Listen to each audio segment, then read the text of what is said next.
ఏంటి ఎలా వచ్చారు? షేర్ ఆటోలోనా? సొంతగా ఆటో దొరుకునే ఫ్యామిలీ ఏమో బాబాయ్. ఏంటి ఓవర్ చేస్తున్నారు? ఏదో మీరు అక్కడ టాటా బిర్లా ఫ్యామిలీ అయినట్టు. Hi Sita. Vaishnavi. Hi Kusuma. By the way this is Mounika, Priya, Geeta, Akhil and Rahul. చూడ్డానికి ఎదవల్లా ఉంటారు కానీ సొంత చెల్లిలా చూసుకుంటారు. ఎవరిని చూసుకున్నా చూసుకోపోయినా మీ ఇద్దరిని మాత్రం నా సొంత చెల్లెలా చూసుకుంటారు. రే ఫ్రెండ్స్, ఏంటి వాళ్ళకి సపోర్టింగ్గా నువ్వు? బా ఆ ఫేసులు చూసావా? చూసా. మరి నువ్వు క్యాంటీన్కి వెళ్ళి కాఫీ తాగాలంటే ఏం చేస్తావు? వెళ్ళి తెచ్చుకుంటా. నాకు వాళ్ళు తెచ్చిస్తారు. రికార్డ్ రాయాలంటే నేనే రాసుకుంటా. నాకు వాళ్ళు రాసిస్తారు. ఆ బ్యాచ్ ఫ్రెండ్షిప్ అంటే జాన్ ఇస్తారు. కావాలంటే నువ్వు వాడుకో. నువ్వు ఉండాల్సిందానివే. ఏంటి ఫీల్ అవుతున్నావా? నేను నిజంగా బాగోనా? ఏందో చాలా బాధగా ఉంది. వైషు, నువ్వు అందంగా ఉన్నావో లేదో అని అడగాల్సింది మీ నాన్నని, ఆ తర్వాత ఆనంద్ని.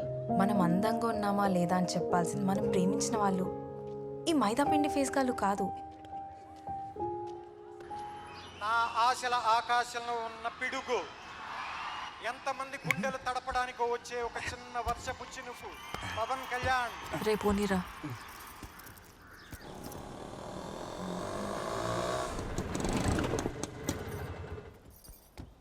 ఎందుకు రాపినో? జనాలు ఎవరు లేరని. అయితే నేను అరుస్తా చెప్తున్నా. అరు నువ్వు పోనీరా ముందు. దిగు చెప్తా. ఇట్రా.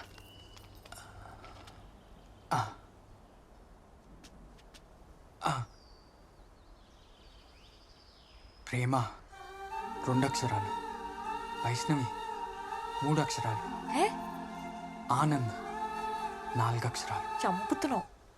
5 అక్షరాలు. కోపం వస్తుంది. సీరియస్గా మాట్లాడుతుంటే జోకులు వేస్తావు.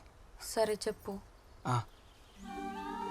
ప్రేమ అనే 2 అక్షరాలు పెళ్ళి అనే 2 అక్షరాలుగా మారి, వైష్ణవి అనే 3 అక్షరాలు 3 ముళ్ళుగా మారి, ఆనంద్ అనే 4 అక్షరాలు 4 అక్షంతలుగా మారి,